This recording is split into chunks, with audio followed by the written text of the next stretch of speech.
Beneath a blinding Idaho winter sky, an aging German shepherd began the hardest run of his life. Aster crossed miles of snow to lead rescuers back to his trapped veteran. Harlan survived, but the loyal dog who saved him could no longer stand without pain. For weeks, Harlan searched for hope in every treatment, every meal, and every small movement. Then he faced the question no training or medical report could answer.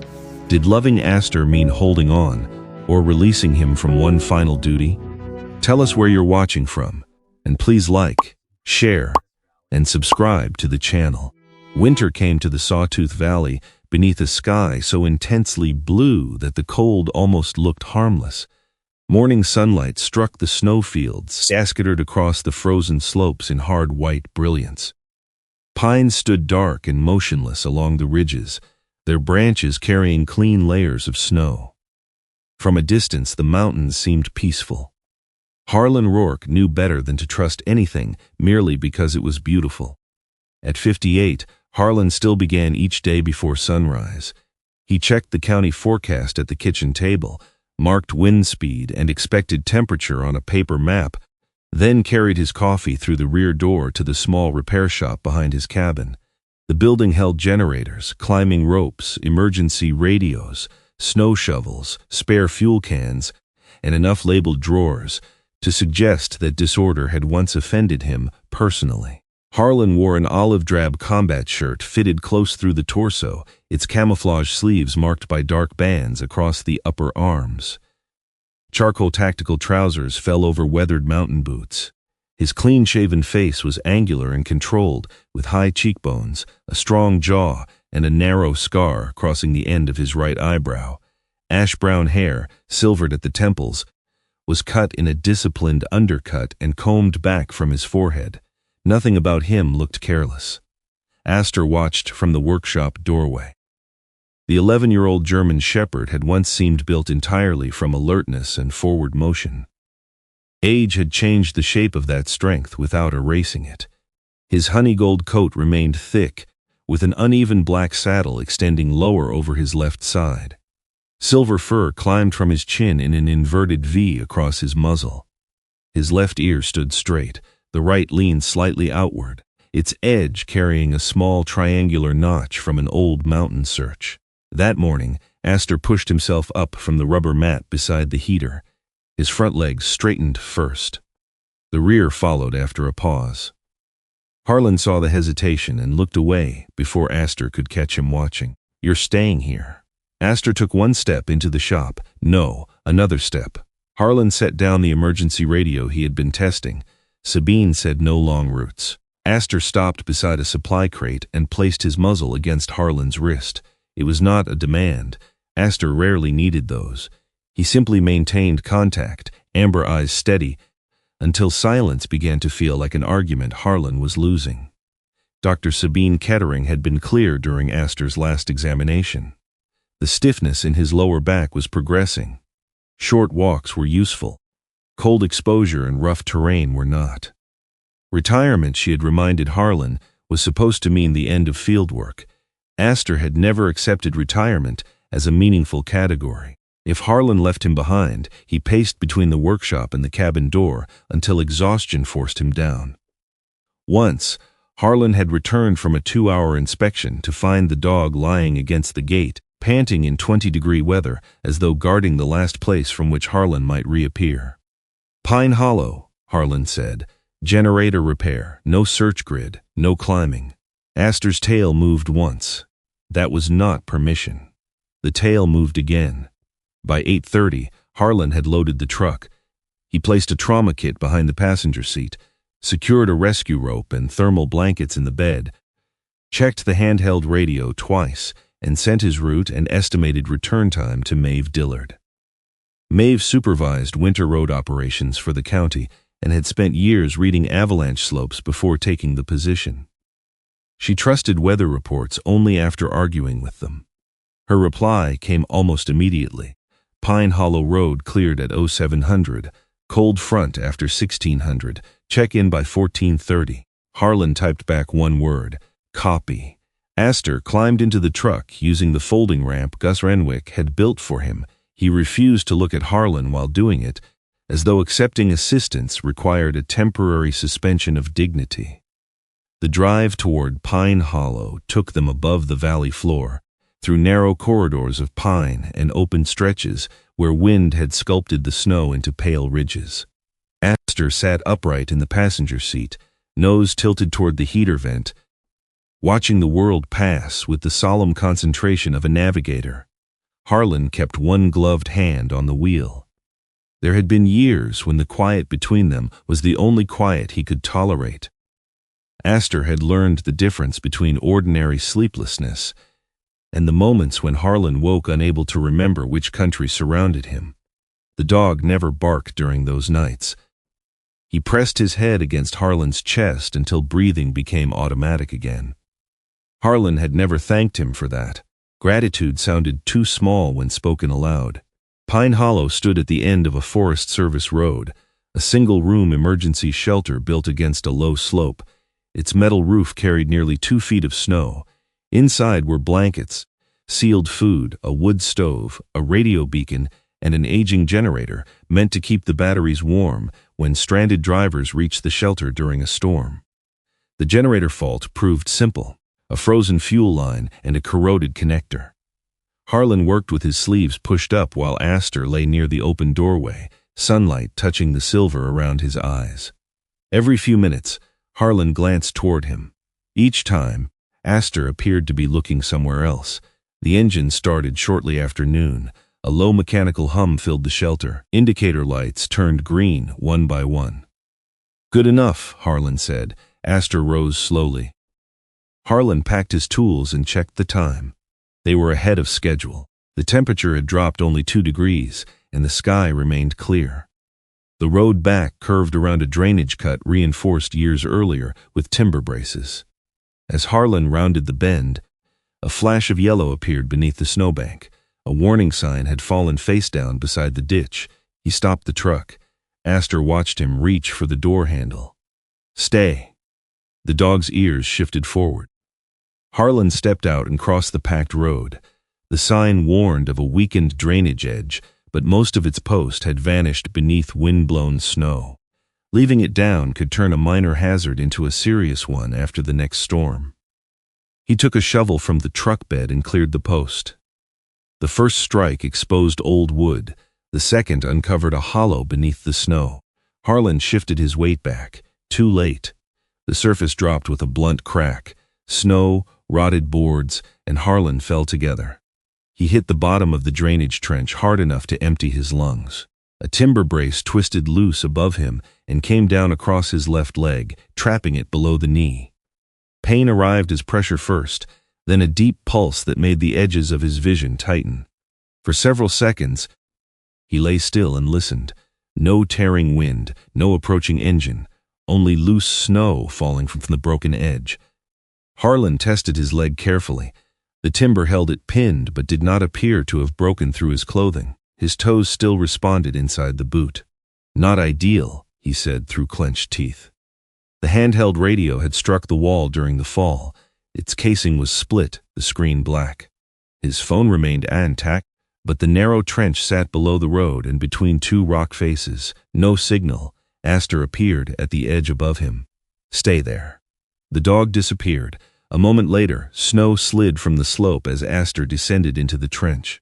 "Aster, no." The shepherd reached him, sniffed his face and chest, then moved directly to the trapped leg. Training survived age. He examined the timber, pawed snow away from the contact point, and seized a torn strap hanging from the brace. Aster pulled. The wood did not move. He adjusted his footing and pulled again. His claws scraped against frozen soil. The muscles along his shoulders tightened beneath his coat. "Leave it." Aster released the strap only long enough to search for another angle. Harlan tried using his free leg against the lower end of the timber. Nothing. The brace was wedged beneath collapsed boards and packed snow. Moving it would require leverage, equipment, or another pair of human hands. Aster bit the strap again. His hind legs began to tremble. Harlan watched the shaking travel upward from the dog's hips and understood what Aster would never admit. "That's enough," the dog continued. "Aster, This time the command carried weight. Aster released the strap, breathing heavily. Snow dusted his black muzzle. He looked at Harlan, waiting for the next instruction. The sun had already shifted beyond the nearest ridge. Shadow entered the trench from the east and spread across the bottom with patient speed. Maeve expected a check-in at 2:30. She would begin by calling. Then she would verify the shelter beacon, contact Gus, and send a road unit.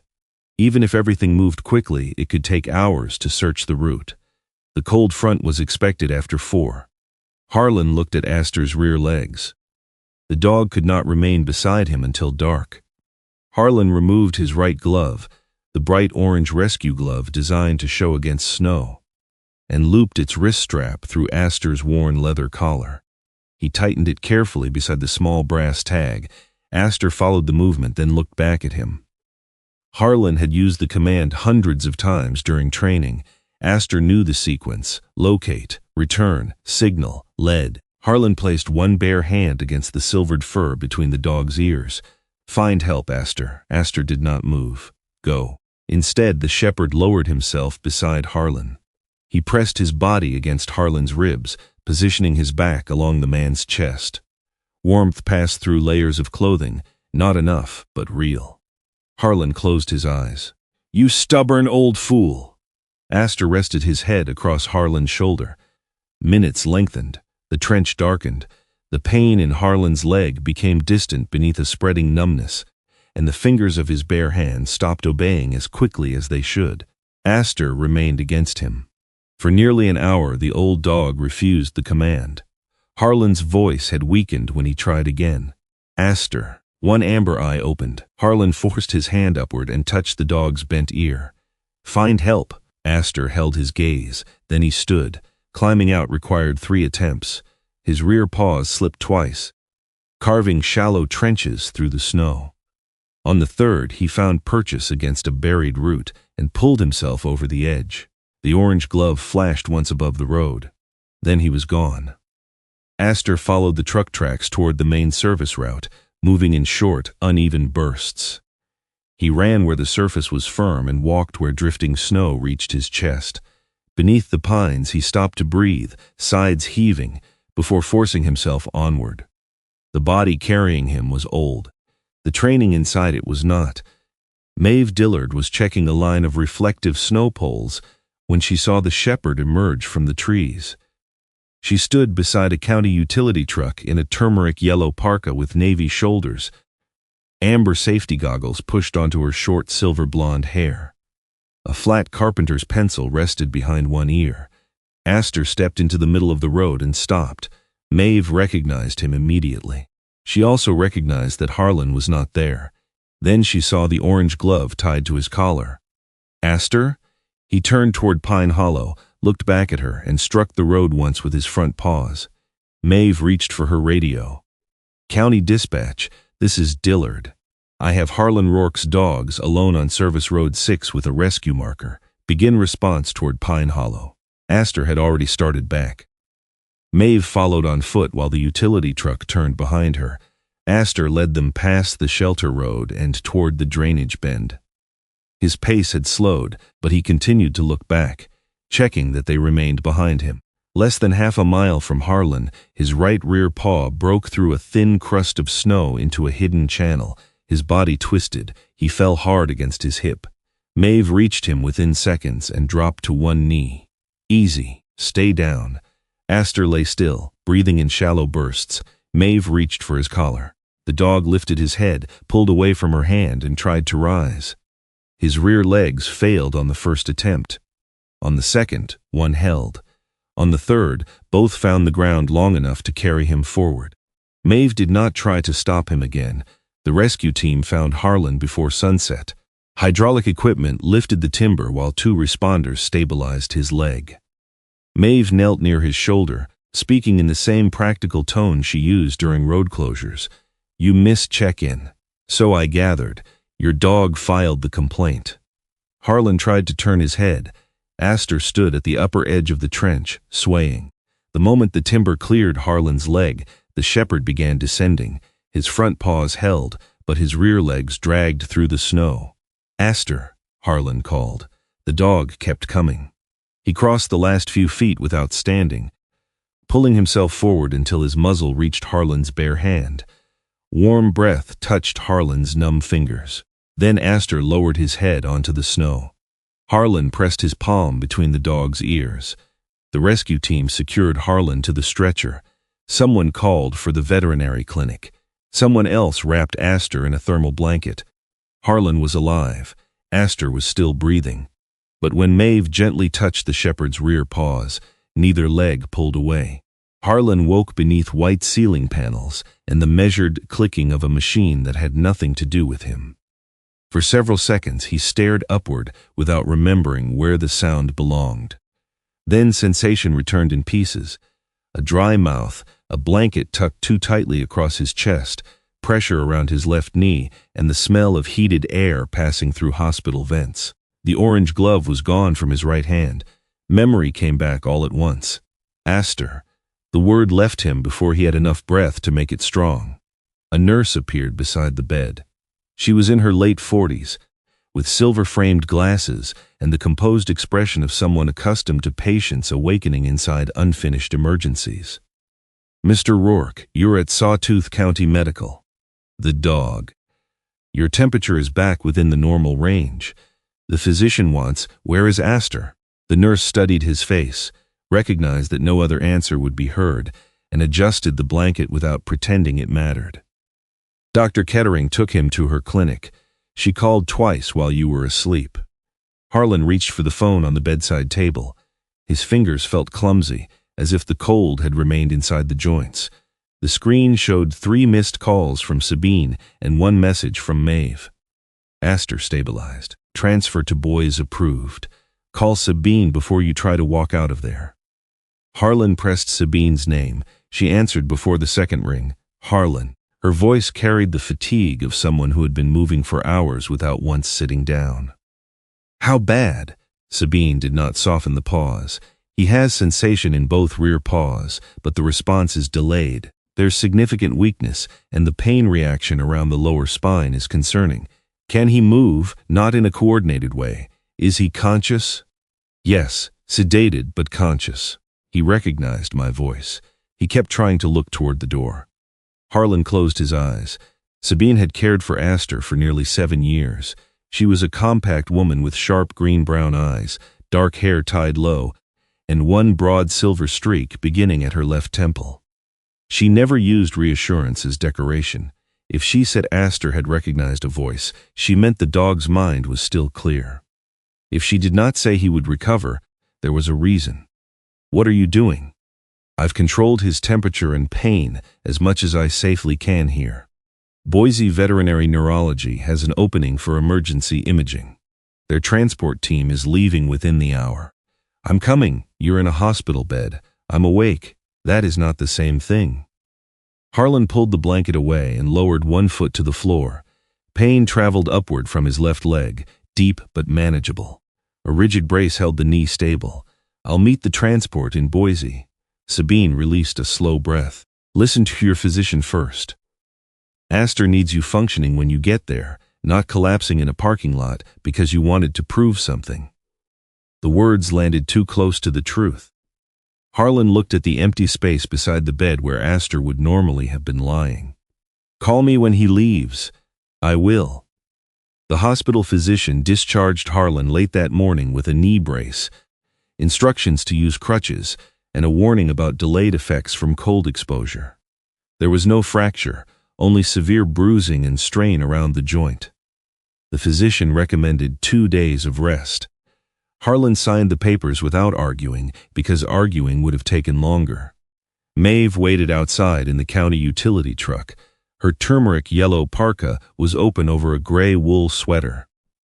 Amber safety goggles rested on top of her short silver blonde hair, and the flat carpenter's pencil behind her ear had survived the previous night. She stood with both hands around a blue insulated cup, looking more tired than Harlan had ever seen her. "You're supposed to use the crutches," she said. "I am using one. They gave you 2. I only injured 1 leg." Maeve opened the passenger door without replying. The drive to Boise took several hours. The winter road descended from the valley through alternating bands of sunlight and pine shadow. Harlan sat with his injured leg extended and his phone in his hand, watching for calls that did not come quickly enough. Maeve did not fill the truck with unnecessary conversation. Near Mountain Home, Sabine called to say Aster had arrived at the specialty center. His condition had remained stable during transport. The neurologist wanted permission for magnetic resonance imaging under anesthesia. Harlan gave it immediately. When the estimate arrived by email, he read the total twice. Maeve glanced across the cab. Problem? No. That expression usually means either a problem or a person. Harlan called Gus Renwick. Gus answered over the sound of machinery. At 66, he had the thick arms and heavy chest of a man who had spent most of his life arguing with diesel engines. His white mustache made every complaint sound more official than it was. You alive? Gus asked. For the moment. Maeve said the timber missed anything expensive. I need you to sell the motorcycle. Silence replaced the machinery. The motorcycle had sat beneath a canvas cover in Harlan's workshop for 4 winters. It was old, restored carefully, and used rarely. Gus had helped rebuild the engine after Harlan left military service. He understood what the machine represented without ever asking Harlan to name it. You sure? Gus asked. Yes. You're concussed? No. That would have been the cheaper explanation. There's a buyer in Ketchum who asked about it last fall. His number is in the second drawer of my workbench. Gus's voice changed, losing its humor. How much do you need? I'm handling it. That wasn't the question. Sell the bike. Harlan, please. The word stopped them both. Harlan rarely used it. Gus remained quiet for a moment. I'll call him. Maeve kept her attention on the road. I can cover part of the deposit, she said after Harlan ended the call. No, it isn't charity. No, the county's emergency volunteer fund may apply. No. Maeve's hands tightened around the steering wheel. You understand that refusing help does not improve the care he receives. This is mine. Because he's your dog. Harlan looked through the window at a field shining beneath the winter sun. Because he went out there for me. Maeve did not answer. The truck continued south. Boise Veterinary Neurology occupied a low brick building beside a larger animal hospital. The waiting room was quiet, warm, and designed in colors meant to reassure people who could not be reassured. Harlan arrived on crutches and immediately abandoned one beside the reception desk.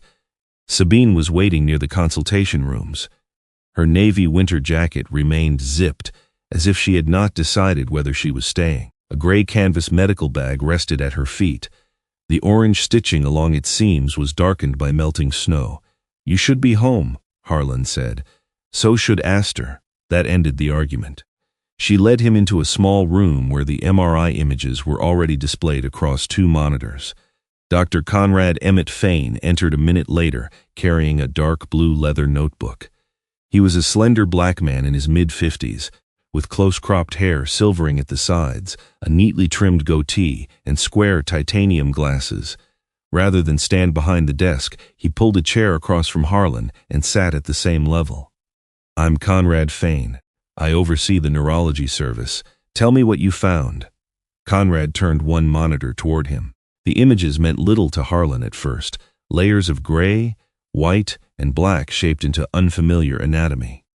Aster already had age-related degeneration at the lumbosacral junction, Conrad explained. That was likely responsible for the stiffness you noticed before the accident.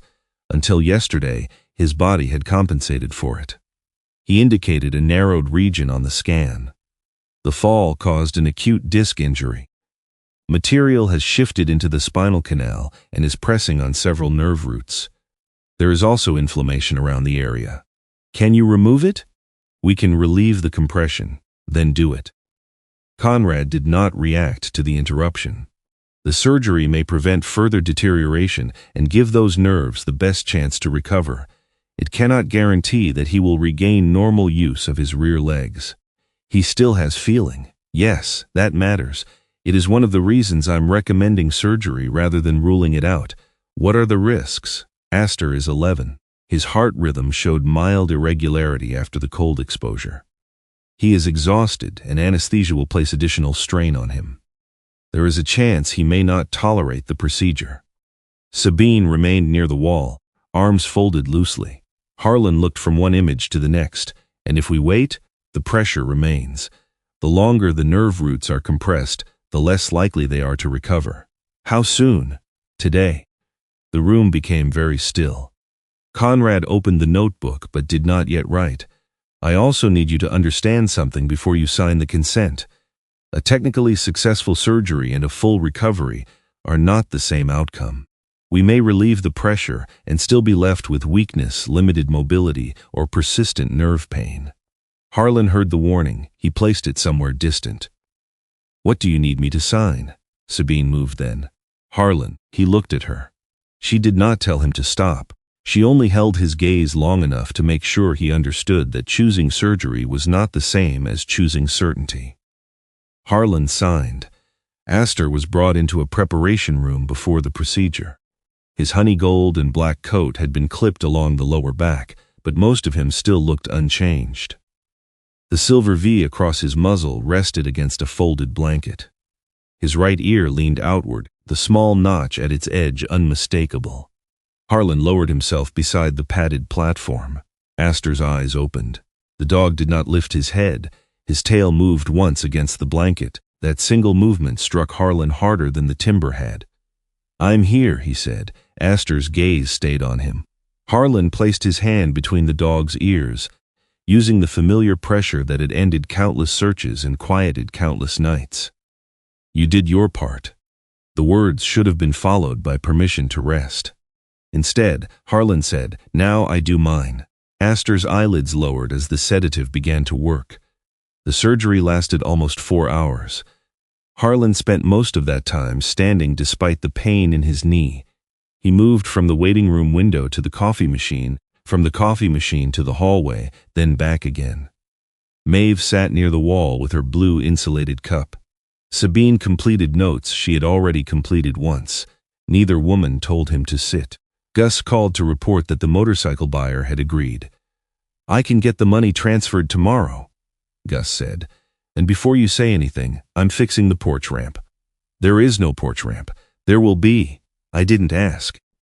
You also didn't ask Aster to save your life. Apparently, we're all improvising. The call ended before Harlan could refuse. Conrad came into the waiting room shortly after 7. The surgery had gone as planned. The displaced material had been removed. The nerve roots were no longer compressed, and Aster's vital signs had remained stable. Harlan waited for the rest. Conrad gave it to him. The nerves showed more irritation than the imaging suggested. We won't know the extent of recovery for some time. He still has sensation, which is encouraging, but I cannot promise normal movement. And the pain? We have relieved the mechanical pressure. Nerve pain may still develop during recovery. Sometimes it improves. Sometimes it becomes the central problem. Harlan nodded as though receiving field instructions. When can I see him? Aster woke slowly in intensive care. He was groggy, connected to monitors and surrounded by machines Harlan refused to look at for too long. When Harlan spoke, one amber eye opened. Aster's tail shifted less than an inch. Harlan interpreted it as a command, fight. For the next 3 days, Aster accepted soft food from his hand. He swallowed a few bites at a time, then rested. Whenever Harlan stood to leave, the dog made a visible effort to raise his head. Harlan began measuring hope in fractions. 1 bite, 1 movement, 1 delayed response from a rear paw. Sabine helped arrange the return home. She ordered a rear support sling, pressure-relieving pads, non-slip runners, and a lightweight 2-wheel mobility frame. Gus built the porch ramp before Harlan could object and widened the path through the workshop. Maeve visited the hospital on the final afternoon. She carried no flowers. In one hand was the orange rescue glove, cleaned but permanently creased where it had hung from Aster's collar. I thought you'd want it. Harlan took the glove without thanking her. Maeve looked through the glass at Aster resting beneath the clinical lights. He found me a little over 3 miles from the trench, she said. He stopped in the road and waited until I saw the glove. Harlan stared at the dog. Maeve continued quietly. On the way back, he went down hard. I tried to keep him still. He wouldn't let me. Harlan's jaw tightened. You should have stopped him. I couldn't. You had a truck, a radio, equipment, and a trained search dog who knew you were still out there. You could have carried him. He would not let me take him away from the route. Harlan turned toward her, anger rising because it needed somewhere to stand. Maeve did not retreat from it. I am not calling him a hero, she said. I am telling you what happened. He found me. He brought us back. After the fall, he continued, because he knew you had not been reached yet. Harlan looked through the glass again. Aster lay completely still, except for the slow movement of his chest. Every breath Harlan took felt borrowed. The cold air in the trench, the stretcher, the hospital ceiling, the road to Boise, none of it would have existed for him without the old dog's decision to keep moving. Harlan closed his hand around the orange glove. In that moment, treatment stopped being merely a chance. It became repayment, a duty, a position he would hold because Aster had held his. And somewhere beneath that certainty, too quiet for Harlan to acknowledge, was the beginning of a dangerous belief. If Aster had spent everything to keep him alive, then Harlan no longer had the right to accept any ending he could not call a victory. For the first 10 days after Aster came home, recovery seemed willing to bargain. Not generously, never clearly, but enough to keep Harlan listening. On the third morning, Aster remained upright in the rear support sling for 11 seconds before his hindquarters began to sink. On the fifth, he pushed the wheels of his mobility frame across 6 feet of kitchen floor without assistance. 2 days later, he reached the open porch door and lifted his muzzle into the cold air. Harlan recorded each event in a black field notebook. 7:12 a.m. Stood 11 seconds. 11:40 a.m. Ate 3/4 portion. 2:05 p.m. Right rear paw withdrew from pressure. 4:18 p.m. Crossed kitchen without stopping. The entries multiplied until Aster's life became a series of measurements. Medication bottles stood in a precise row beside the sink, labels facing forward. A digital thermometer rested near the heated pad. Water intake was marked on a chart taped to the refrigerator. Harlan timed every assisted walk, counted every swallow, and wrote down how long Aster slept before changing position. The cabin no longer followed daylight or weather. It followed dosage intervals. Harlan rose twice each night to rotate Aster gently onto his other side. He checked the dog's gums, massaged the muscles above the hips, and inspected the skin beneath the support harness. During the day, he moved between the workshop and the living room in 5-minute intervals, unwilling to remain out of sight for longer. The tools in his shop gathered dust. The county maintenance map remained folded on the workbench. Harlan told anyone who asked that he had everything under control. Sabine came every few days. She never entered the house without first lowering herself beside Aster.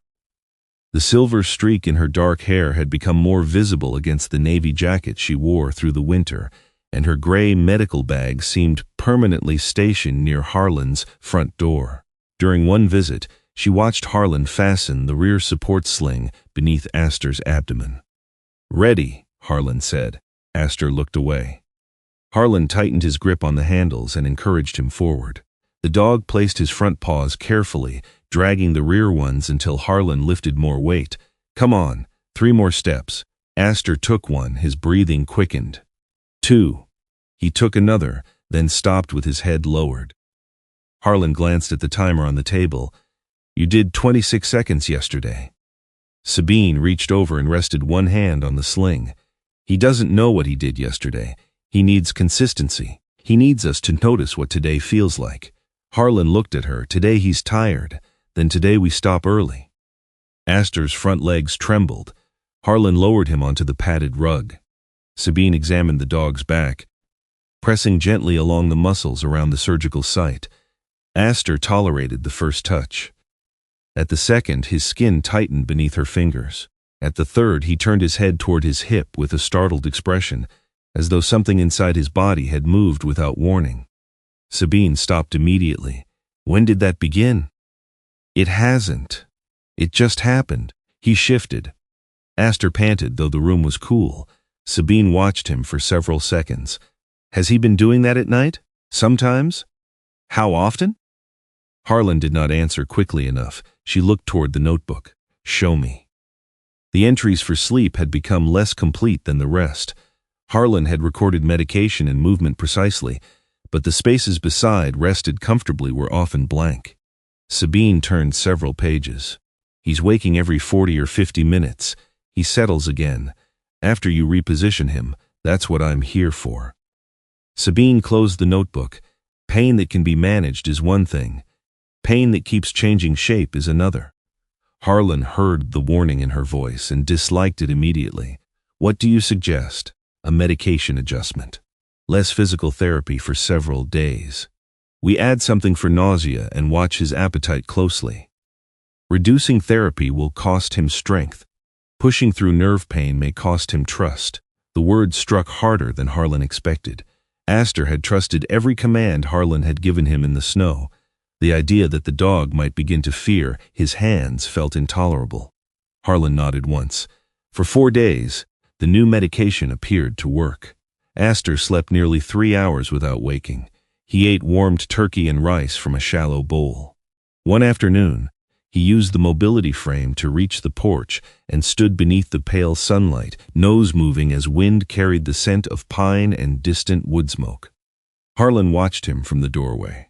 Aster's tail moved in a slow arc. It was not the strong sweep of earlier years, but it was deliberate. Harlan photographed the moment and sent it to Sabine without comment. Then he called Conrad in Boise.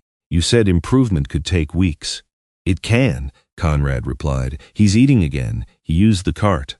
That is encouraging, so the nerves are recovering. It may indicate better pain control and improved energy. We need more time before we know what function will return. Harlan ignored the caution. What about another procedure if the progress stops? Conrad was quiet for a moment. I would not recommend planning a second operation based on one good afternoon. I'm asking about options, and I am telling you the current option is careful observation. Harlan requested copies of every scan, surgical note, and medication record. Within a week, he had sent the files to another neurological practice in Colorado. He paid for a remote consultation with a specialist who reviewed the images and agreed that the first surgery had been appropriate. The specialist mentioned an experimental rehabilitation protocol, but warned that Aster's age and ongoing pain made him a poor candidate. Harlan wrote down the name of the protocol. A veterinary university examined the records next. Their report arrived by email, 6 pages of measured language. The conclusion contained no final sentence Harlan could fight. Aster might survive for months or longer with intensive support. Meaningful neurological recovery remained uncertain. Persistent discomfort was likely. The words did not say there was no hope. That was all Harlan needed. He highlighted might survive and uncertain. He did not highlight persistent discomfort. Maeve began checking Pine Hollow and the northern shelters on Mondays and Thursdays. Gus covered the generator routes near the lower pass and left handwritten reports beneath the workshop door.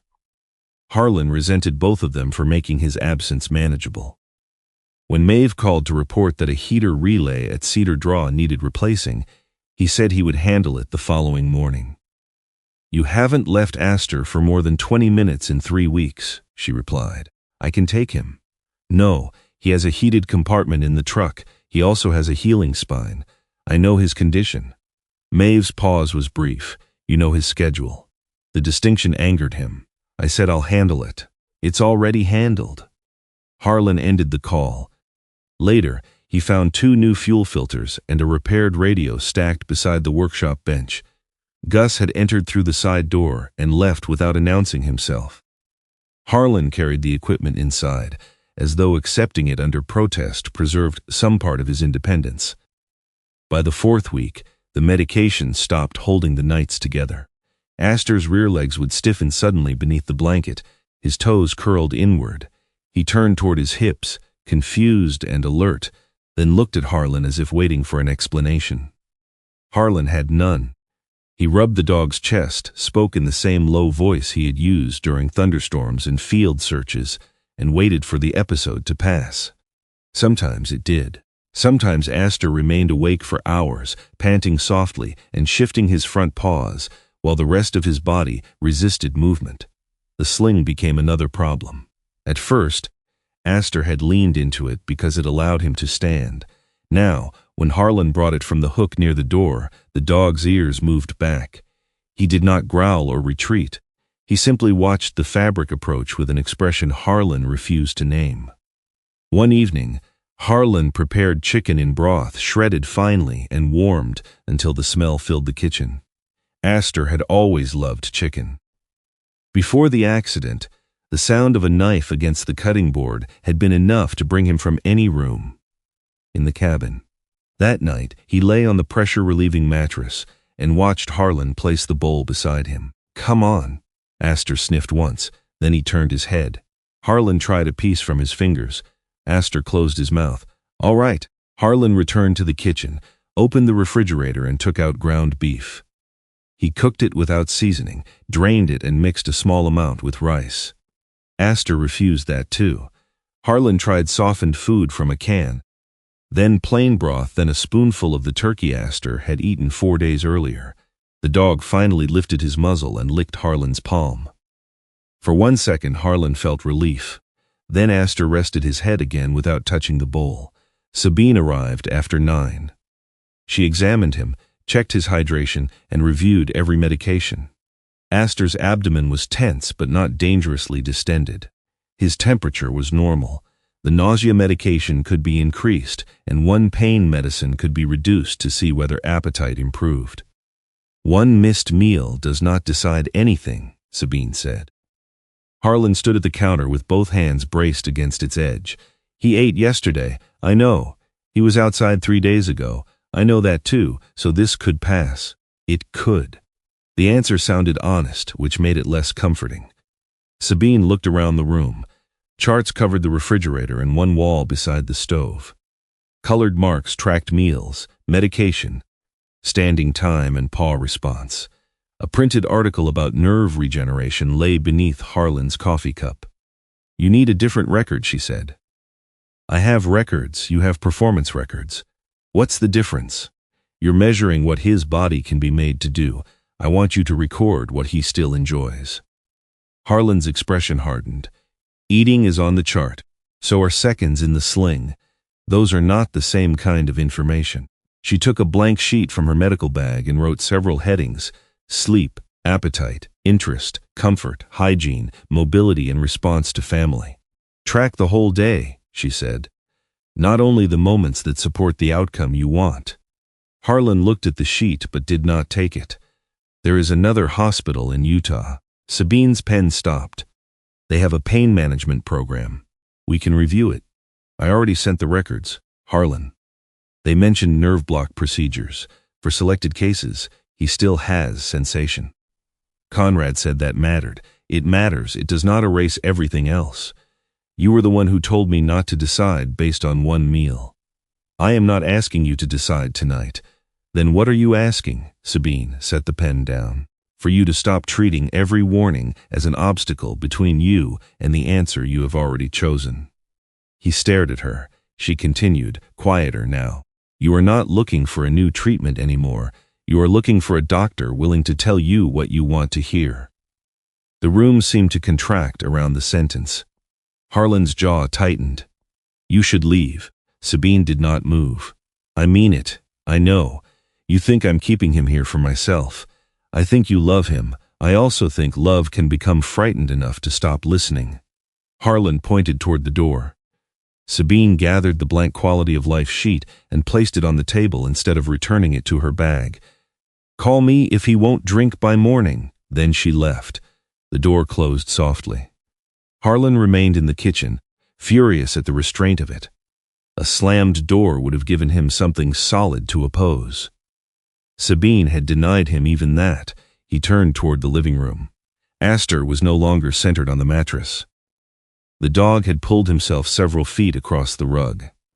His front claws gripped the fabric while his rear legs followed without coordination. His body trembled with each effort, but his amber eyes remained fixed on Harlan. "Aster, stop!" The dog moved again. Harlan crossed the room and dropped to his knees. No, no more. He slid one arm beneath Aster's chest and gathered the dog's head against him. The silvered muzzle rested beneath his chin. Aster's breath came warm and uneven through the fabric of Harlan's shirt. "I'm sorry." The apology escaped before Harlan knew which failure it belonged to. Pushing too hard, not understanding. Being the reason Aster had run through the snow. Still being alive when the dog could no longer stand. Harlan stayed on the floor until the trembling eased. The quality of life sheet remained on the table behind him. At dawn, Aster drank a small amount of water. Harlan marked it in the black notebook. Then he picked up the telephone and called the hospital in Utah. The first thing Harlan lost was any reliable sense of morning. Daylight still arrived through the windows, but it no longer organized the house. Morning might begin at 3:17, when Aster's breathing changed and Harlan woke on the floor beside him. It might begin at 5:40, when one medication ended and another was due. Sometimes it began after sunrise, with Harlan staring at a cup of coffee he could not remember making. Sleep came in pieces too small to restore anything. He rested in his clothes on a folded blanket near Aster's mattress, one arm extended until his fingertips touched the dog's shoulder. Each time he woke, he checked the rise of Aster's chest before checking the clock. The habit embarrassed him. It did not stop him. The cabin had once been spare and orderly. Now every surface belonged to treatment. Pill bottles crowded the kitchen counter. Towels warmed beside the stove. The rear support sling hung from a chair where Harlan could reach it quickly. Printed schedules covered the refrigerator, and handwritten notes climbed the wall beside it. A bowl of softened food stood untouched beneath the window. Unopened envelopes formed a leaning stack on the table. One contained the final transfer receipt from the sale of the motorcycle. Another carried the county seal. Harlan moved both aside whenever he needed room for Aster's medication chart. His phone rang often enough to become part of the background. Maeve, Gus, Sabine, a number from Utah. Harlan answered only when he expected information he could use. Aster remained mentally present through all of it. His amber eyes followed Harlan from room to room.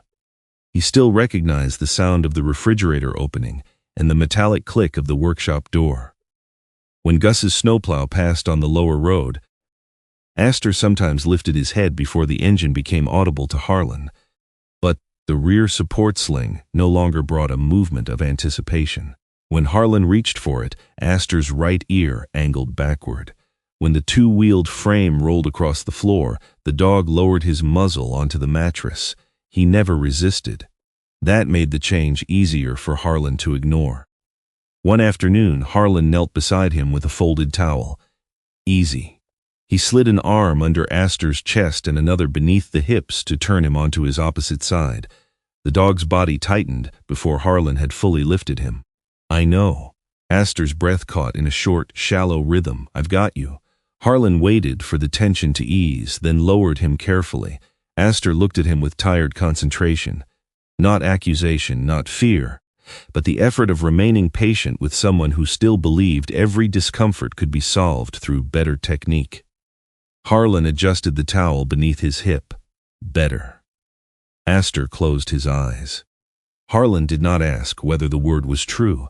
There was a knock at the front door shortly after noon. He ignored it. The knock came again, followed by the sound of the latch opening. Maeve Dillard stepped inside, carrying a brown paper bag in one hand and her blue insulated cup in the other.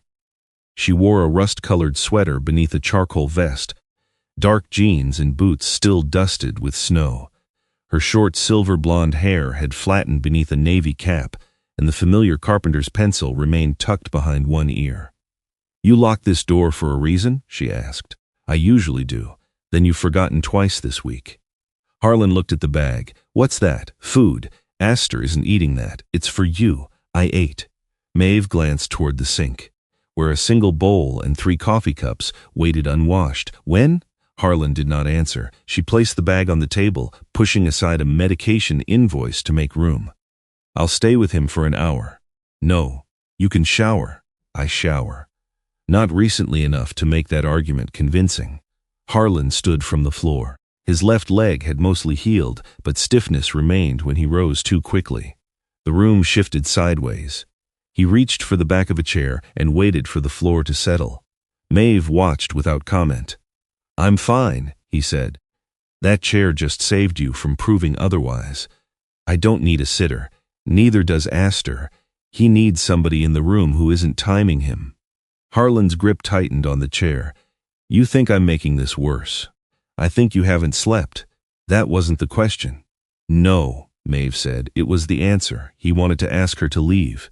Instead, the dizziness returned in a smaller wave, followed by the sudden awareness that his shirt had been worn for 2 days and his hands were shaking from more than fatigue. Maeve removed her vest and hung it beside the door. 20 minutes, Harlan said. "Take 40. I said 20. Then spend the other 20 arguing with the shower." He looked down at Aster. The dog had opened his eyes at Maeve's voice but showed no alarm.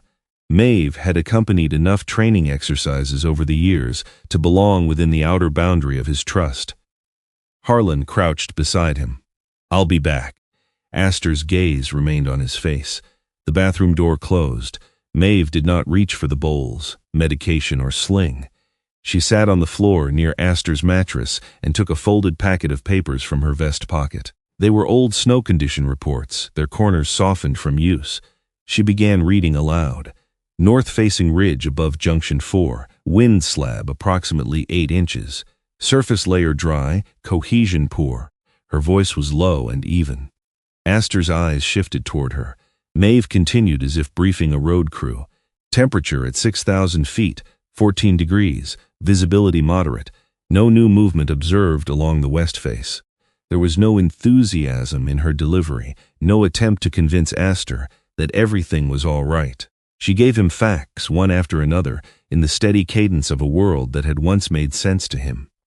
His breathing slowed. Maeve moved one boot closer to the mattress but did not touch him. After several minutes, Aster lowered his muzzle across the toe of her boot. She kept reading. When Harlan returned, hair still damp and wearing a clean charcoal thermal shirt, he stopped in the hallway. Maeve sat with her back against the sofa. The reports had slipped into her lap. Aster was asleep with his muzzle resting across her foot. Not medicated sleep. Not the shallow stillness that ended whenever his hip shifted. His body looked heavy in a way Harlan had almost forgotten. The muscles around his eyes had released. His front paws rested loosely instead of bracing against the mattress. "How long?" Harlan whispered. "About an hour and 40 minutes. You should have woken me." "No." Harlan checked the wall clock. He had slept longer than he had at any single stretch in nearly a month. Maeve nodded toward the paper bag. "There's soup.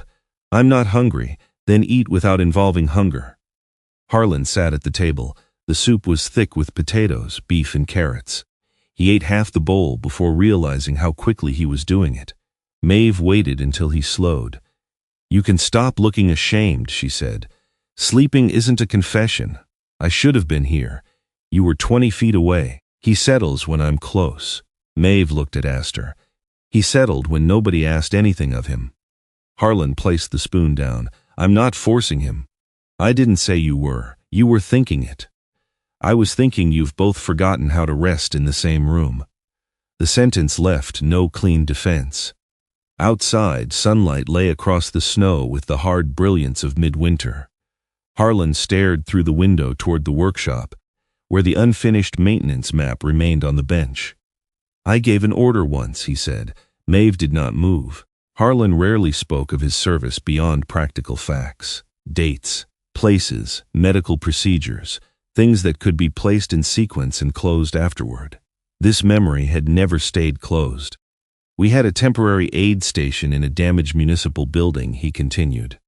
"The lower supports were failing. We'd already moved most of the injured out. Then the eastern wall shifted. Aster slept on." Harlan watched the slow movement of his ribs. There were still people inside. 2 medics with them. Communications told us the structure would not hold through another extraction. Maeve's hands remained folded around the insulated cup. "You ordered the withdrawal. I ordered everyone outside. Were they able to come? Not all of them." He did not give names. The names were not necessary. They had lived behind his eyes long enough to enter the room without introduction. I knew the numbers, Harlan said. I knew how much time we had. I knew staying would put the rest of the team inside when the building failed. His voice stayed controlled, but one hand had closed around the edge of the table. I made the right decision. Maeve waited. Harlan looked at her. That's what everyone said afterward, but it didn't become easier because they said it. No, he had spent years confusing correctness with peace. The decision had been justified, reviewed, and approved. None of that changed what it felt like to step away while someone remained behind. After that, he said, I stopped believing in withdrawal. Not really. I followed orders. I understood limits. But somewhere in my head, leaving became the same thing as choosing who no longer mattered. Maeve's expression softened without becoming pity. And now Aster is the position you won't leave. Harlan looked toward the dog. He went 3 miles on failing legs because I told him to find help. He went because he knew the job. He came back after the fall. Yes, he could have stayed with you. He knew you hadn't been reached. Harlan's jaw tightened. Every time he hurts, that's where it came from. Maeve's eyes dropped to the blue cup between her hands. I've spent a lot of nights thinking I should have reached that road earlier. Harlan looked at her. The warning sign was on my replacement list, she said. It had been there for 12 days. I kept moving it behind washouts, ice reports, culvert checks, work that looked more urgent. You didn't break the timber. I was responsible for the route. You didn't tell me to step there. I gave you the all clear that morning because the forecast was stable. And if I had inspected the marker sooner, you don't know what would have happened. Maeve gave him a tired, humorless smile. Interesting hearing that from you. Harlan looked away. For weeks, each had been trying to rewrite the same afternoon from a different direction. Harlan through treatment, Maeve through imagined prevention. Neither version changed what Aster's body now carried. Maeve set the cup down.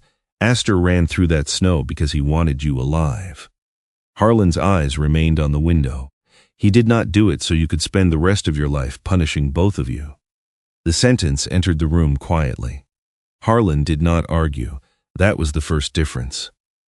2 days later, Sabine returned. She did not come alone. The woman beside her was Tamsin Claire Marston, a counselor who worked with families facing serious veterinary illness and the loss that sometimes followed. She was 48, slender and straight-backed, with warm brown skin and chin-length chestnut curls threaded by a few natural silver strands. A flat gray riverstone hung from a cord at her throat. She carried a plum-colored notebook but left it closed. Harlan stood near the stove. I didn't ask for counseling. Tamsin removed her coat. Then we won't call it counseling. What do we call it? A conversation, Sabine thought, might help her understand what matters to Aster. The answer was specific enough to slow his refusal. Tamsin approached the mattress but stopped several feet away. What does he like to be called? Aster. Any names he dislikes? Harlan almost said dogs did not care about such things. Then he remembered how Aster ignored Gus whenever the older man called him Captain. Gus calls him Captain. Aster tolerates it. Tamsin smiled faintly, but did not turn the moment into something lighter than it was. She sat on the rug, leaving room between herself and the dog.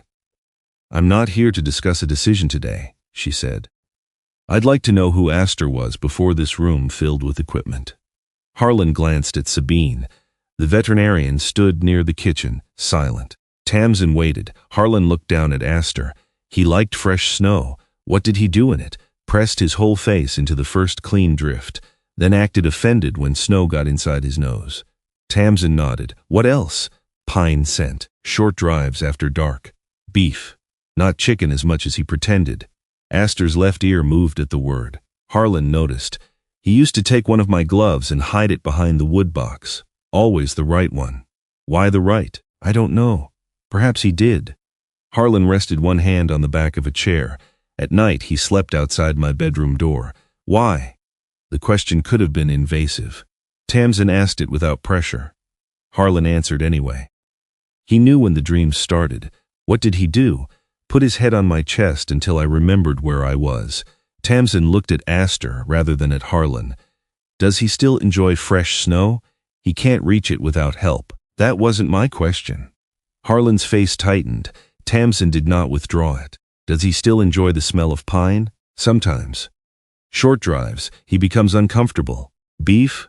Not reliably. Resting close to you? Harlan looked at the dog. Aster still searched for him when he left the room. But whether that brought comfort or merely relieved anxiety was no longer something Harlan could answer with confidence. Tamsin left the plum notebook closed. How many of those things still belong to him, she asked. Not how many can be arranged for him. How many can he still receive as pleasure? Harlan had spent weeks preparing answers to questions about surgery, medication, movement, and survival. He had no answer for this one. That night, after Sabine and Tamsin left, Harlan removed none of the charts from the wall. He made no decision. He did not call Conrad, Utah, or the university. He lay beside Aster in the dark and listened. Not for evidence that the dog was still breathing. For the difference between breathing and resting. For the difference between staying near Harlan and wanting to remain in the life his body now allowed. Until then, Harlan had asked how long Aster might continue. For the first time, another question entered beside it. Did the time ahead still belong to Aster? Or had Harlan claimed it for his fear? Sabine returned the following morning with a single sheet of paper. It contained no treatment schedule, no exercise targets, and no place to record how many seconds Aster remained upright. 7 words ran down the left side of the page. Pain, rest, appetite, mobility, interest, connection. Beside each word were 5 empty boxes. Harlan studied the page at the kitchen table. It looks subjective. It is, Sabine said. Then it isn't reliable. Neither is calling every tail movement a recovery. She removed her glasses and held one side of the frame between her fingers. The broad silver streak in her dark hair caught the morning light. Harlan looked toward the living room. Aster rested near the window on his pressure-relieving mattress. His head was raised, though only because a shaft of sunlight had reached the edge of the blanket. The honey-gold fur along his neck glowed against the darker saddle on his back. Sabine placed a second page beside the first. This is not a test Aster has to pass. It is a way to stop one difficult hour from disappearing behind one encouraging minute. Harlan, read the categories again. How do I score connection? Does he seek you out? Does your presence settle him? Does he still enjoy being touched? Or is he only watching because he is afraid you'll leave? Harlan's mouth tightened. Sabine continued before he could object. For rest, ask whether he is sleeping because he feels safe, or because the medication has made him too sedated to respond. Those are not the same thing. He needs sleep, yes. But unconsciousness is not comfort. The sentence stayed with him long after Sabine left. At first, Harlan treated the new chart like an argument he intended to win. On Monday, Aster ate 4 pieces of beef from his hand.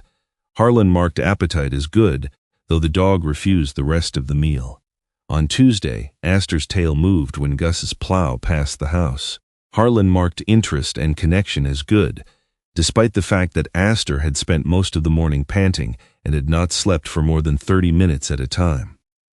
On Wednesday, the medication kept Aster still for nearly 5 hours. Harlan marked rest as excellent. When Sabine reviewed the sheet, she looked at him over the top of her glasses. Was he relaxed? He slept. Did his breathing slow? No. Did his muscles release? He didn't move. That is not what I asked. Harlan leaned back from the table. You want me to mark everything as bad. I want you to mark what happened. I was there. So was I, for part of it. His jaw remained tight. His front paws stayed braced. He was sedated, not peaceful.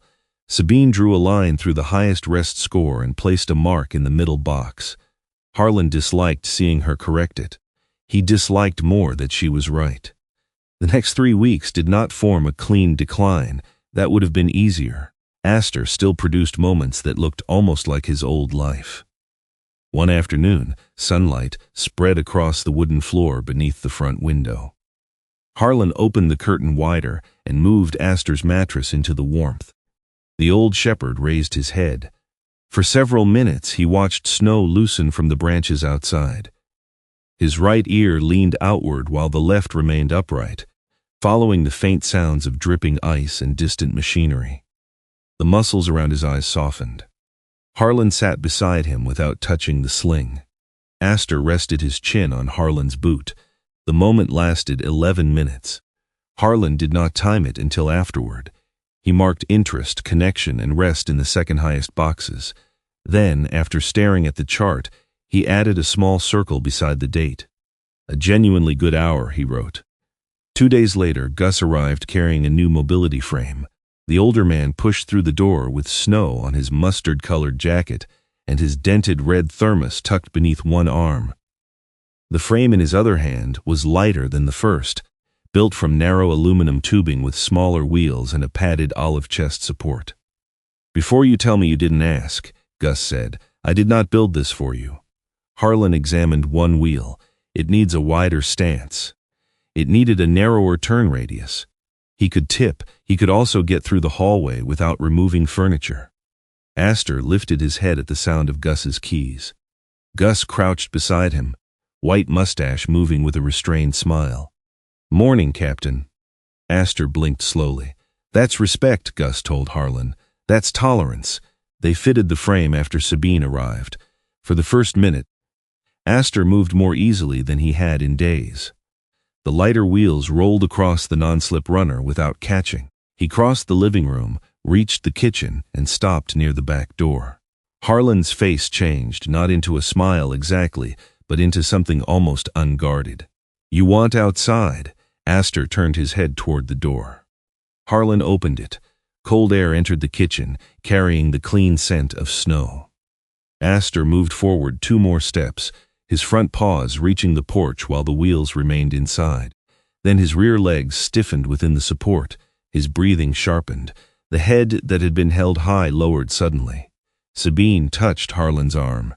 "Back him up. He made it this far. That is why we stop before the good moment becomes a bad one." Harlan hesitated only a second, then guided the frame backward. Aster rested for the remainder of the afternoon. The new cart was not used again for 4 days. Maeve continued covering Harlan's shelter routes. She left brief reports beneath the workshop door, each written in the same compact block lettering she used for county notices. Pine Hollow generator normal, Cedar Draw heater relay replaced. Route markers clear through mile 6. There were no comments about Harlan's absence. That restraint made the help easier to accept. On the first Saturday of February, soft snow began falling shortly after dawn. The flakes were large and slow, settling against the windows without wind.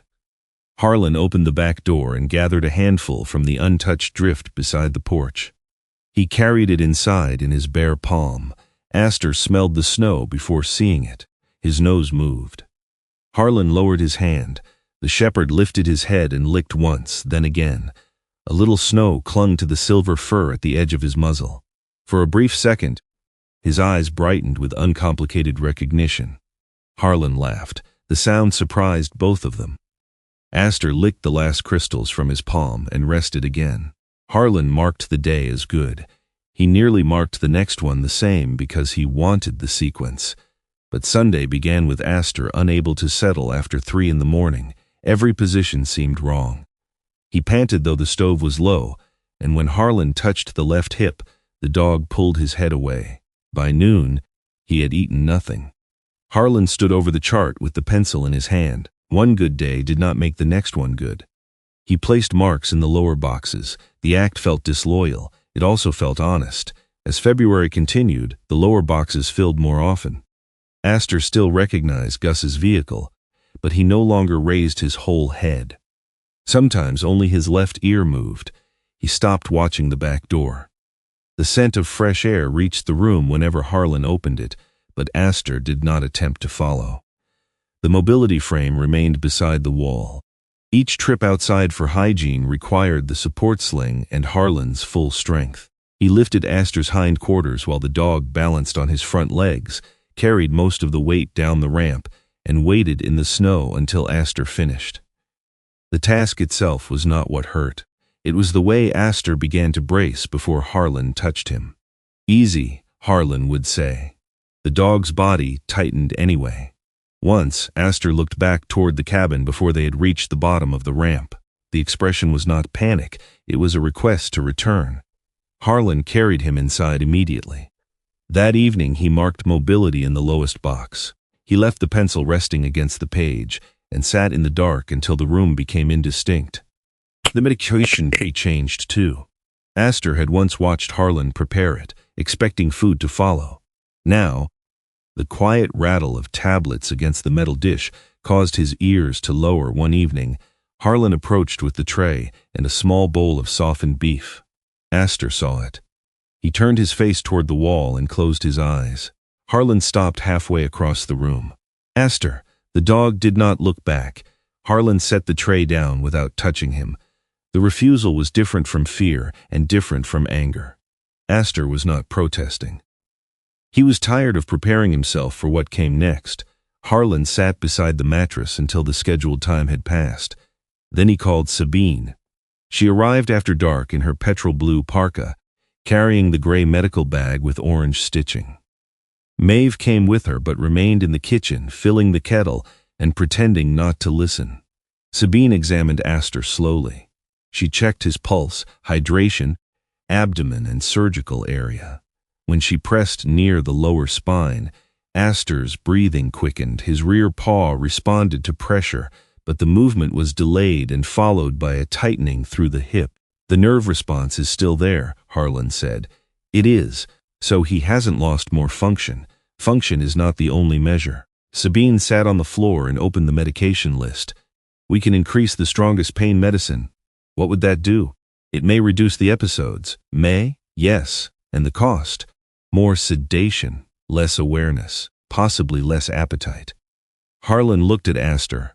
"What about the nerve block Utah mentioned? It might help briefly. It requires transport, imaging, and another procedure. Given how much stress the last journeys caused him, I do not believe the likely benefit justifies it. How much time could the higher dose give him?" Sabine closed the folder. "That depends on what you mean by give." Harlan's voice hardened. "How long? He may remain physically alive for weeks, possibly longer." The old form of hope rose immediately. Sabine saw it. "Harlan, the more important question is how much of that time can be kept free from significant discomfort." He looked toward the chart on the table. Maeve stopped moving in the kitchen. Harlan stood and carried the page into the living room. 14 dates ran down the side. Only 3 held circles indicating hours Harlan considered genuinely peaceful. The other days contained lower scores. Notes about interrupted sleep, refused meals, rapid breathing, tension during movement, and diminishing interest in familiar sounds. He ran one thumb along the edge of the paper. "What happens if I increase the medication? We monitor closely. He may sleep most of the day. Without pain? Possibly with less pain. But he may also have very little engagement with anything around him. What happens if I don't? We continue the current plan until it no longer controls the discomfort. And then," Sabine did not answer with a euphemism, "then you decide whether asking him to continue is still for his sake." Harlan lowered himself into the chair.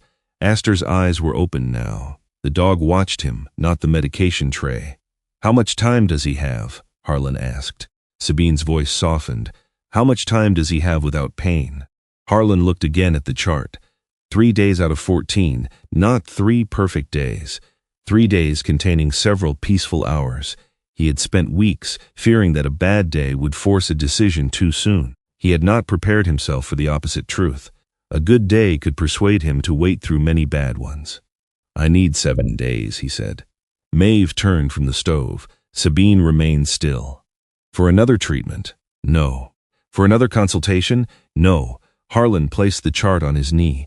No hospitals, no new procedures, no exercises. He looked at Aster. "I want him to have 7 days when nobody asks him to improve." Sabine considered him for several seconds. "If his pain becomes unmanageable, you call me immediately. We do not wait for the 7 days to end." "I understand, you may get less time." "I understand." Sabine nodded.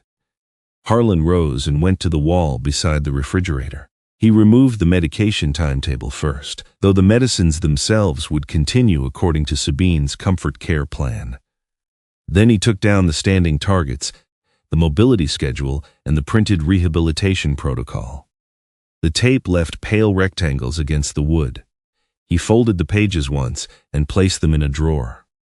The lightweight mobility frame stood near the hallway. Harlan wheeled it into the workshop and covered it with an old canvas sheet. Back at the kitchen table, he opened his black field notebook. The number for the final hospital appeared beneath 3 others, written in block letters. Harlan drew one line through it.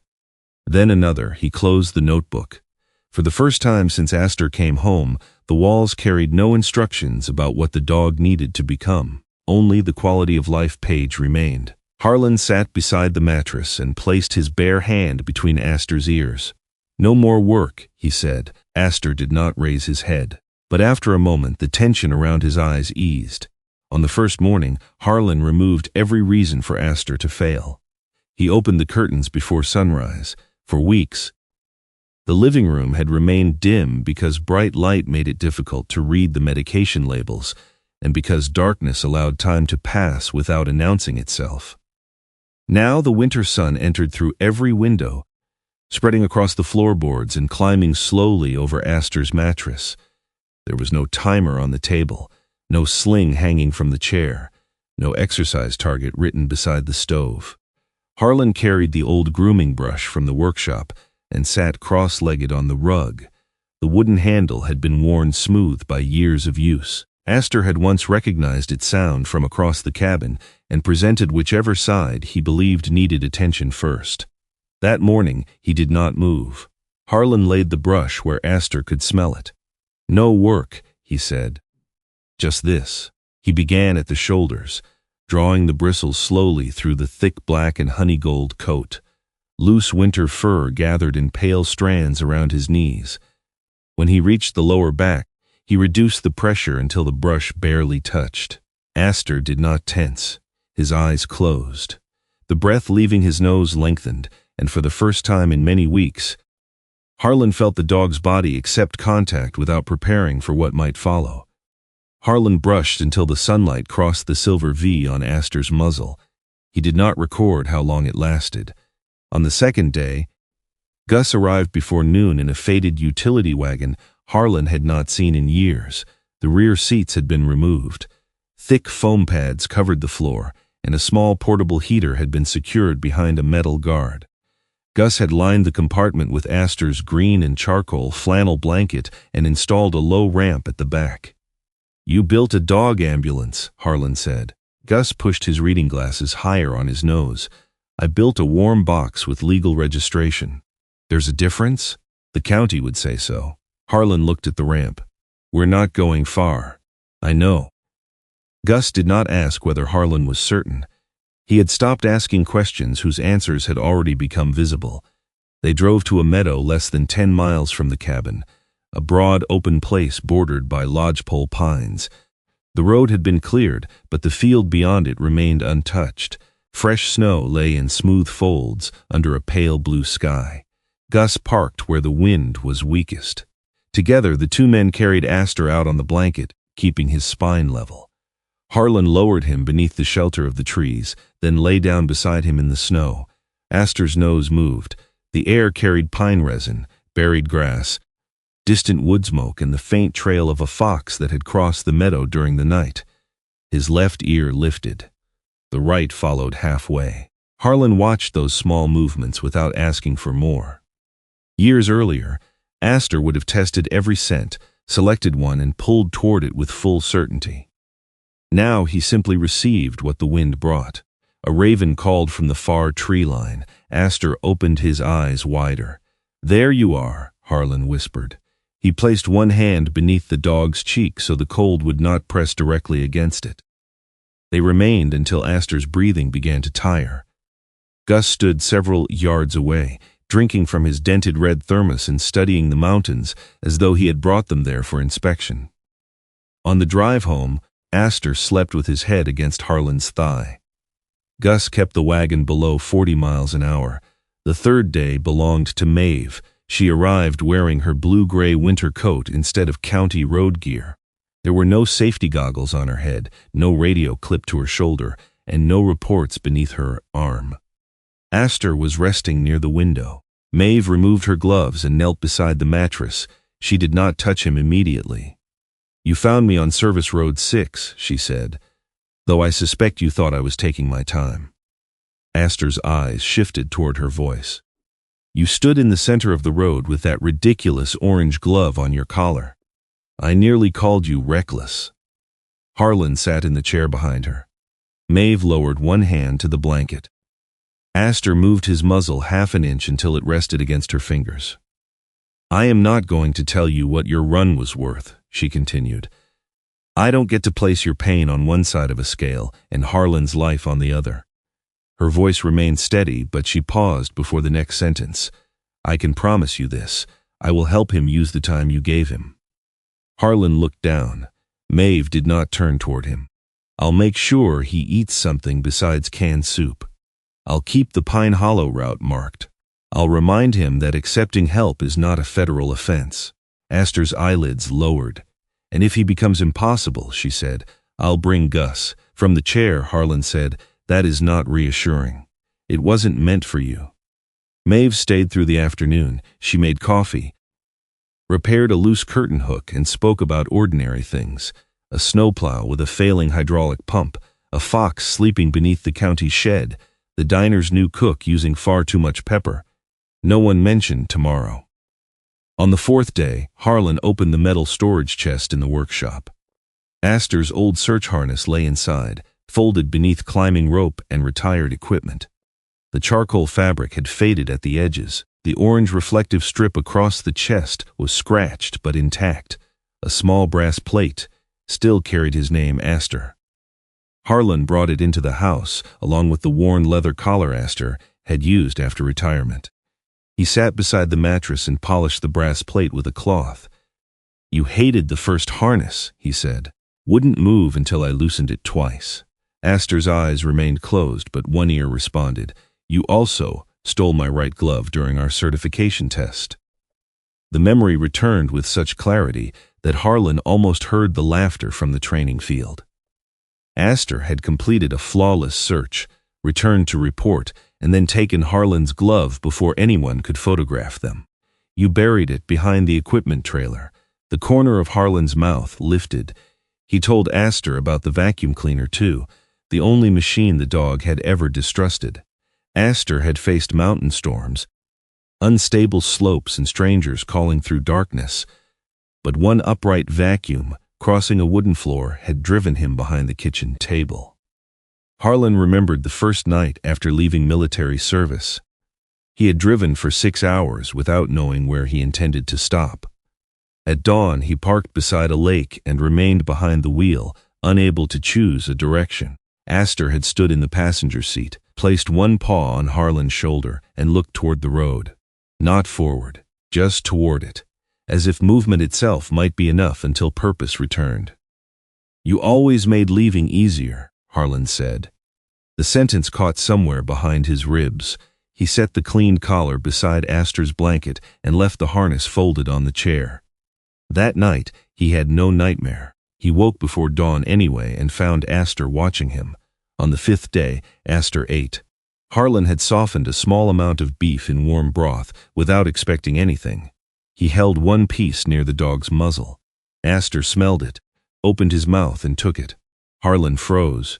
"Good," Aster swallowed. He accepted a second piece, then a third. Hope rose so quickly that it felt physical. Harlan looked toward the telephone. He imagined calling Sabine. He imagined saying appetite had returned, that the 7-day plan had worked, that rest had done what medication could not. He could already hear himself asking whether the stronger treatment might now be reconsidered. Aster took one more piece. Then his head lowered abruptly onto Harlan's palm. The effort of holding it upright had exhausted him. His eyes remained open, but his breathing became shallow and rapid. The food still sat between Harlan's fingers. Harlan waited. Aster did not reach for it again. The telephone remained on its cradle. A meal was not a recovery. A bright minute was not a new future. Harlan returned the remaining beef to the bowl and sat beside him until his breathing settled. Later, he marked nothing on a chart because there was no chart left. He simply remembered that Aster had enjoyed 4 pieces. That was enough. By the 6th morning, Aster no longer wanted water from the bowl. Harlan dampened a soft cloth and touched it carefully to his lips. Aster licked once, then rested. The snow outside had stopped. Sunlight filled the room, but Aster no longer turned toward it. His eyes followed Harlan only when he moved close. Harlan changed the blanket beneath him with Sabine's instructions in mind, supporting the shoulders and hips together. Even with the gentlest movement, Aster's body tightened. His rear legs no longer found a position that remained comfortable for long. "I know," Harlan whispered. The words had changed meaning. Before they had meant, "I know this is difficult, but we must continue." Now they meant, "I know you are tired." Harlan walked to the kitchen for another warm cloth. Behind him came a faint scraping sound. He stopped. Aster's front paw moved against the mattress, once, then again. The motion was weak but deliberate, the old signal of a dog asking him not to leave the room. Harlan dropped the cloth on the table and returned immediately. "I'm here." He lowered himself onto the floor and pressed his forehead gently against Aster's. The dog's breath warmed the space between them. For years, Aster had followed Harlan through the cabin whenever silence became dangerous. He had slept outside the bedroom, watched doors, listened for changes in breathing, and pulled Harlan back from places no one else could see. Even now, with almost nothing left to give, Aster was still trying to keep him close. Harlan placed one hand beneath the silvered muzzle. "You don't have to guard me anymore." Aster's eyes stayed on him. "I know the way back now." For several breaths, nothing changed. Then Aster's front paw relaxed. His breathing slowed. Harlan remained on the floor, one cheek against the blanket, until daylight faded from the windows. That night, he did not sleep. He listened to Aster's breathing without counting it. He remembered the years when each sound from the dog meant readiness. Claws crossing the floor, collar tags turning, the sudden exhale before rising. Now every breath felt separate from the next, as if Aster's body had stopped making promises about what would follow. Harlan placed his palm against the dog's chest. Aster had stayed through gunfire in distant places, through mountain searches, through Harlan's empty first years at home, and through nights when the past seemed nearer than the walls. But this was different. Aster was no longer staying for snow, food, movement, or work. Even touch brought only brief comfort. The dog remained alert to one thing above all others: Harlan. The realization did not flatter him. It broke something open. Aster's loyalty had once saved his life. Now that same loyalty might be preventing the old dog from surrendering to his own exhaustion. Near dawn, Harlan removed his square military watch and placed it face down on the floor. For once, the hour did not matter. The 7th morning entered quietly.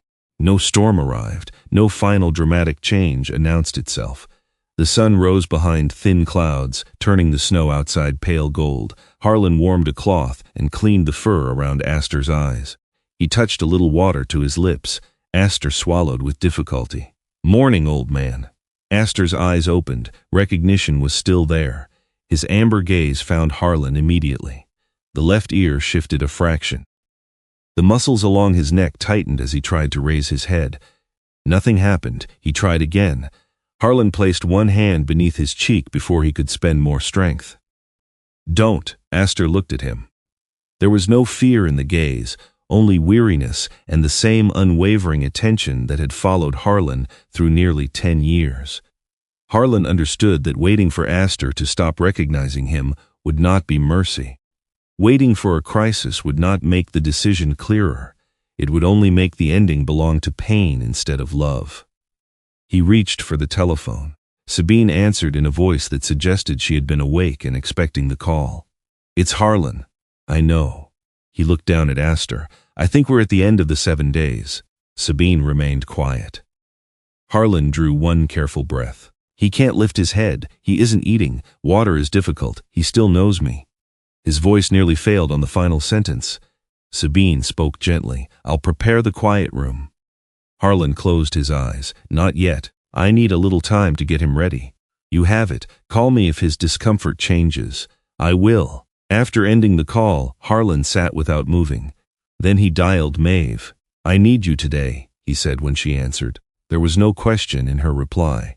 I'm coming, he called Gus next. The older man answered with his usual roughness. You break something? Yes, Harlan said.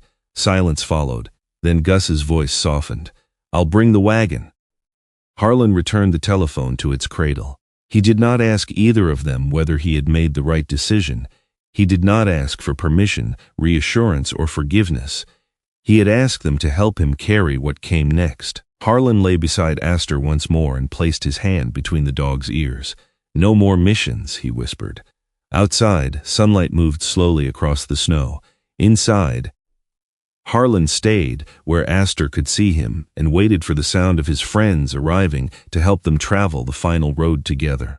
Gus arrived before the sunlight reached the cabin windows. He did not sound the horn. The old utility wagon waited in the driveway with its engine running softly, a pale ribbon of exhaust rising into the frozen air. The padded rear compartment was already warm. Gus had placed Aster's green and charcoal blanket across the floor and added another beneath it so the road would not press through the dog's aching body. Maeve stood beside the open door in her dark blue wool coat. Her hands were bare despite the cold. Neither of them asked whether Harlan was ready. There was no useful answer to that question. Inside the cabin, Harlan knelt beside Aster and fastened the worn leather collar around his neck. The brass tag rested against the silvered fur beneath his jaw. Harlan had cleaned it the night before, though there had been no practical reason to do so. Aster's eyes followed his hands. I know, Harlan said quietly. He slid the old flannel blanket beneath Aster with careful, practiced movements. Gus entered without removing his boots and took the lower corners. Harlan supported Aster's chest and shoulders while Maeve held the door. They lifted together. Aster made no sound, but his body tightened as they crossed the threshold. Harlan slowed immediately, keeping one hand beneath the old shepherd's cheek. The morning outside was bright and nearly windless. Snow covered the yard in smooth blue-white shadow. The mountains beyond the workshop stood clear against the sky, every ridge visible. Aster's nose moved once. Harlan stopped on the porch. For a few seconds, they simply stood there and let him breathe the cold air. Then they carried him to the wagon. Harlan climbed into the rear compartment and sat with his back against the side panel. Aster rested across his lap in the blanket, head supported against Harlan's thigh. Maeve took the passenger seat. Gus drove. No one turned on the radio. The road into town followed the lower edge of the valley. Sunlight moved between the pines, crossing Aster's coat in brief bands of gold. Harlan kept one hand over the dog's chest and felt each breath arrive beneath his palm. Maeve looked back only once. Her eyes met Harlan's, then moved to Aster. She faced forward again. The veterinary clinic occupied a small cedar-sided building near the edge of town. Sabine had opened the side entrance so they would not need to pass through the waiting room. She met them outside wearing a long charcoal cardigan over soft blue-gray clothes. There was no white medical coat, no clipboard, and no hurried movement. The broad silver streak in her dark hair had been pulled loosely behind one ear. The room is ready, she said. Gus reached for the blanket. Harlan shook his head. I have him. His injured knee still stiffened in the cold, and Aster weighed more than Harlan's posture admitted. Gus stayed close without touching unless needed.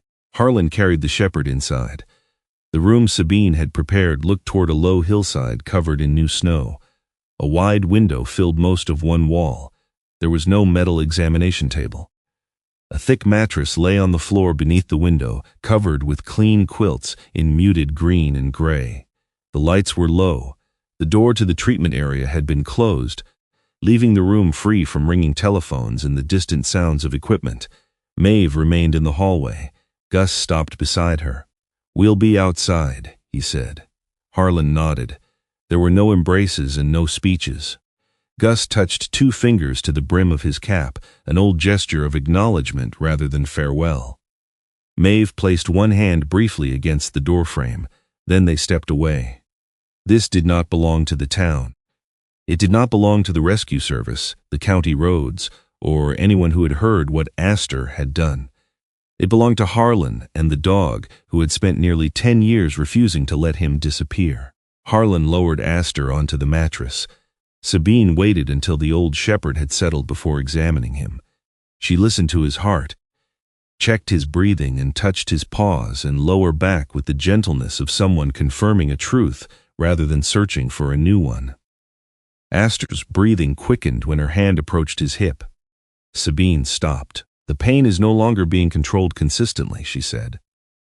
Harlan stared out at the hillside. "I know, we can take as much time as you need." He looked at Aster. Time had become a strange offer. For months, Harlan had begged for more of it. Now every additional hour risked becoming something Aster had to endure for him. "Tamsin said I could ask you to stop at any point." "You can," Sabine replied.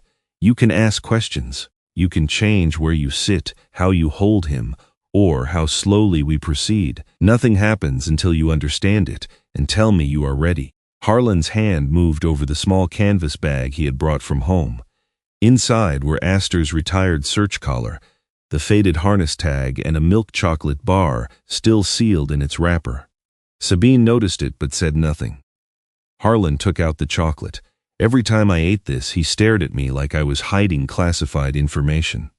Sabine's mouth softened. "He was probably convinced you were. I told him there would be one day when the rules didn't matter." He looked down at Aster. The dog's eyes were partly open.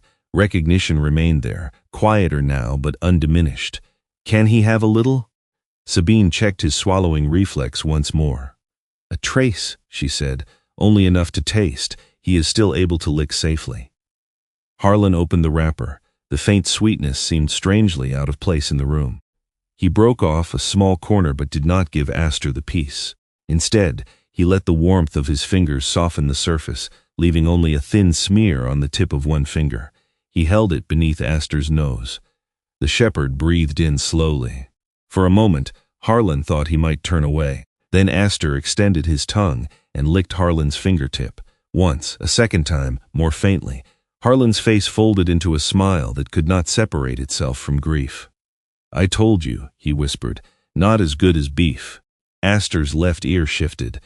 It might have been recognition of the word, the tone, or simply the movement of Harlan's breath. Harlan did not force it to mean more than it did. The taste had been enough. He wrapped the chocolate and put it away. Sabine placed a soft catheter earlier, so Aster would not need to be disturbed now. She explained again that the first medication would allow him to relax and fall into a deep sleep. Only when he was fully unconscious and free from distress would she continue. Harlan moved behind Aster and gathered the dog carefully against his chest. The old shepherd's head rested in the bend of his arm. Harlan's other hand covered the black and gold fur above his heart. "I'm ready for him to rest," he said. Sabine administered the sedative slowly. Nothing dramatic happened. Aster's breathing deepened by degrees. The tightness along his spine released. His front paws, so often braced against the blanket, became loose and heavy. Harlan felt the rear legs soften beneath the quilt. For the first time in months, Aster's body was not preparing for pain. Harlan lowered his face into the silver fur between the dog's ears. "There you are," he whispered. Aster exhaled. The breath sounded like the end of a long watch. Harlan unfastened the leather collar. The brass tag made a small sound as it touched the mattress. He held it in one hand and kept the other against Aster's chest. "You don't have to find help anymore." His voice trembled, but he did not stop. "You don't have to watch the door. You don't have to wake me. You don't have to carry me home." Aster was sleeping deeply now. Harlan placed the collar beside the faded search tag. "Mission complete, old man." Sabine waited. When Harlan finally nodded, she moved quietly beside them and gave the final medication. Harlan did not look away. He felt Aster's breathing become lighter beneath his palm. The old shepherd remained completely relaxed, held against the person he had chosen again and again through nearly a decade of mornings, roads, and sleepless nights. The final breath passed so gently that Harlan did not recognize it as final until no other followed. His hand remained on Aster's chest. Sabine listened once, then lowered her stethoscope. "He's gone," she said softly. Harlan closed his eyes. There was no sudden peace inside him. No sense of release large enough to balance the absence in his arms. There was only the weight of Aster's head, the warmth not yet gone from his coat, and the unbearable stillness of a body that had once known every change in Harlan's breathing. Harlan pressed his forehead against the space between Aster's ears. "On that mountain I sent you to find help," he whispered, "but you came back and brought me home." His fingers closed around the brass tag. "Today, it was my turn to bring you home." Sabine left him alone. Harlan stayed until the sunlight moved from the mattress to the far wall. Maeve and Gus were still outside when he finally emerged. Gus stood beside the wagon with both hands in his jacket pockets. Maeve held the blue insulated cup but had not been drinking from it. Harlan carried Aster's collar. Maeve's eyes moved to it. Neither of them asked how it had gone. Gus opened the rear door. The blanket remained inside, still shaped where Aster had rested during the drive into town. Harlan could not sit there. He took the passenger seat instead. Maeve moved to the back, holding the empty blanket on her lap without folding it. The weeks that followed did not resemble healing. Harlan woke before dawn because he thought he heard nails crossing the floor. He opened the back door automatically before remembering there was no one waiting behind him. Twice, he prepared 2 portions of breakfast sitting beside the empty dog bowl while the second serving cooled. Aster's lightweight mobility frame remained beneath the canvas sheet in the workshop. Harlan could not throw it away. He could not look at it for long either. Maeve and Gus continued checking the emergency shelters. Their reports appeared beneath the door in the same compact handwriting as before. No one told Harlan he needed to move forward. No one said Aster would have wanted him to be happy. Some mornings, Gus left coffee. Some evenings, Maeve sat at the kitchen table and spoke about road conditions until silence stopped feeling like an emergency. Late winter began to soften the valley. Snow still covered the higher slopes, but water moved beneath the ice along the roadsides. Sunlight remained longer in the western windows. One morning, Harlan unfolded the county maintenance map for the first time since the accident. Pine Hollow waited at the top of the route. He drove there alone. The warning sign had been replaced temporarily, but the old timber structure beneath the road remained. Harlan spent 3 days removing the weakened supports and installing treated beams and new markers. He worked slowly, resting the injured knee when it demanded attention. No one helped him, that mattered. This was not punishment and not repayment. It was simply unfinished work that now needed finishing. On the last afternoon, Harlan carried a small wooden box beneath a pine overlooking the service road. Inside were Aster's brass name tag and a short length of orange thread cut from the retired search harness. He placed the box beneath the roots and covered it carefully with earth and snow. There was no stone engraved with heroic words. No sign explaining what Aster had done. The people who loved him already knew. Strangers did not need ownership of it. Harlan sat beneath the tree and looked across the valley. The late winter sun turned the snowfields gold at their edges. Far below, the road curved between the pines and disappeared toward home. Harlan waited. No bark came from the trees. No paw prints appeared beside his boots. He did not feel Aster's presence settle against his shoulder. The world offered no sign that loss had been transformed into something easier. There was only silence. But silence no longer sounded like abandonment. Harlan had not left Aster behind. He had remained when remaining was hardest. He had held the old shepherd through the final moment and released him from a duty his loyal heart would never have abandoned on its own. When the air began to cool, Harlan rose. He touched the trunk above the buried box once, then walked back to the truck. At the cabin, he opened the front door. Habit made him pause, waiting for the sound of claws on wood. Nothing came. The absence entered him as sharply as it had every day before. This time, Harlan stepped inside anyway. He switched on the lamp added wood to the stove, and left the door open behind him until the last light disappeared from the snow. The pain remained. It would remain for a long time, but beneath it rested the truth Aster had spent his life teaching him. Sometimes love meant holding the line, and sometimes the last act of protection was opening one's hands with gentleness and letting the one you loved finally rest. Loss does not become smaller simply because we made the loving choice. Sometimes peace begins when we stop asking whether we could have held on longer and remember that we stayed when it mattered most. Aster taught Harlan that letting go was not abandonment. It was the final promise between two loyal hearts. Neither would allow the other to suffer alone. Perhaps someone you love has left an empty place in your life. May God give you the grace to carry that absence without turning it into guilt, and the strength to keep living with gratitude for the time you were given. Tell us in the comments what this story meant to you. Please share it with someone who may need its message, and subscribe for more stories about courage, loyalty, and the love that remains after goodbye. May peace find your home tonight.